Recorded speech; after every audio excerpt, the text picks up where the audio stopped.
ang pinakamabuti.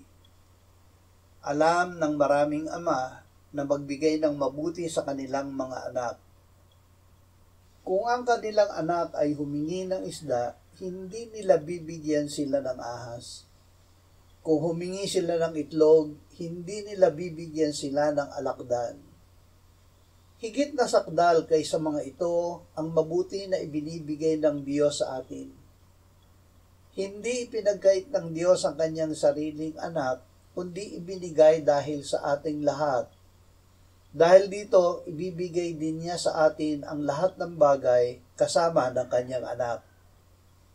Sa katotohanan, ang ibinibigay ng Diyos sa atin ay ang kanyang sariling espiritu.